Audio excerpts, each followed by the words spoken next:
Welcome to this explainer. Today, we're diving into an incredibly unique, first-hand account of the 8th century Islamic world. History is usually written by the victors, or at least by the people who actually live within the borders of an empire. But today, we're doing something completely different. We're going to explore the early Abbasid Caliphate entirely through the eyes of a foreigner, someone who arrived not as an honored guest, but as a prisoner of war. Let's start with this fascinating question. What happens when a Chinese soldier, totally accustomed to the Grand Tang dynasty, gets stranded in the heart of an 8th century Islamic empire? Following the gaze of a stranger in a strange land is honestly the best way to truly see a historical empire. When you live inside a culture, you kind of become blind to its unique quirks and its staggering achievements. But his culture shock? That becomes our historical treasure map. Part 1. The Clash of Two Empires. To set the stage, it's the year 751 CE. Two massive world powers, the Abbasid Caliphate and the Chinese Tang dynasty, collide at the monumental Battle of Talas.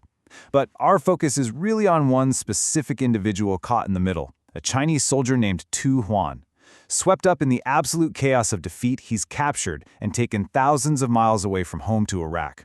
He spends the next 11 years as a prisoner of war, quietly but carefully observing the inner workings of the Islamic State, until his captivity finally ends in 762 CE. Moving right along to Part 2, a prisoner in Kufa. Now, despite his status as a captive, Tu Huan was a brilliant observer. He immediately picks up on the societal structure, pointing out the absolute ruler of this vast new world. In his records, he calls the Arab king the Mu'min, which is actually Tu Huan's amazing phonetic transcription of the Arabic title Amir al-Mu'minin, translating to the commander of the faithful. Right out of the gate, we see him trying to decode the political and religious hierarchy of his captors. He describes the people as handsome and tall, noting that their clothing is pristine, bright, and clean, and their manners are deeply elegant. He was absolutely fascinated by these striking silver belts they wore around their waists, holding really intricate silver daggers. He also noted that women, regardless of their social position, covered their faces in public. And honestly, it's fascinating to look at the intricate objects and metalwork he described, especially since Islamic culture at the time often prioritized geometric and beautifully crafted objects over drawings of people. Which brings us to Part 3, Faith, Law, and Society. This is where the culture shock really hits. Listen to this quote: "The entire land has been transformed. The people follow the tenets of Islam like a river its channel." He's totally marveling at a society that strictly prohibits drinking wine and forbids music, things that were absolute staples back in Tang dynasty culture. Yet, he is astonished by the social harmony this creates. He literally notes that when people squabble, they remarkably never come to blows. The restraint was just palpable to him.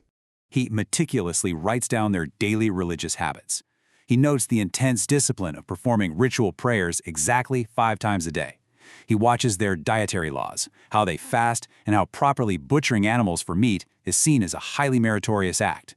And he's really struck by their approach to death, noting that people are interred with strict frugality, completely avoiding the lavish tombs he would have known back home. Plus, he explicitly points out that despite all these strict rules, the law is applied with profound leniency. But the sheer scale of their devotion, that was staggering. Tens of thousands. That is the volume of people Tu Huan witnessed gathering together at once. He describes a massive ceremonial hall, which we know as the Grand Mosque, that could hold this incredible number of worshippers. For a prisoner of war, witnessing tens of thousands of people moving in completely unified prayer must have been an absolute jaw-dropping sight. He also records that every 7 days the king, the commander of the faithful, mounts a high pulpit and preaches directly to the multitudes. Tu Huan captured the essence of this weekly sermon perfectly. It was a strict moral code.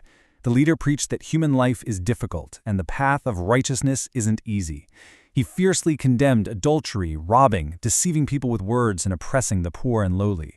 The sermon also promised that those killed in battle defending Islam would achieve happiness beyond measure in paradise.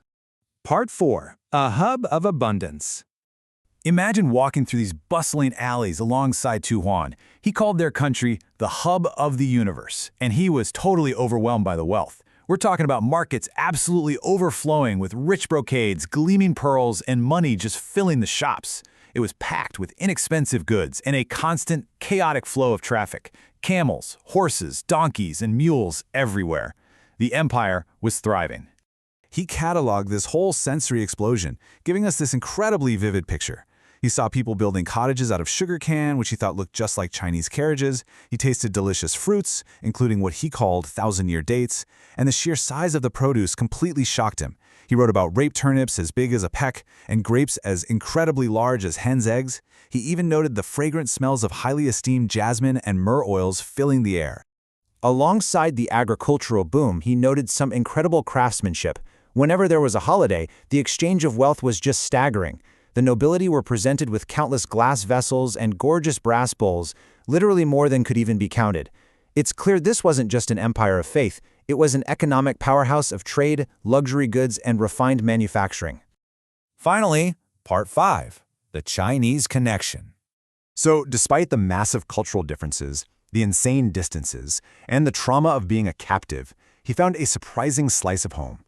He specifically recorded that the white rice and the white flour in Kufa were absolutely no different from the white rice and flour back in China. It's such a small detail, but it humanizes this historical account so much. Across warring empires, a simple bowl of white rice remained a universal comfort.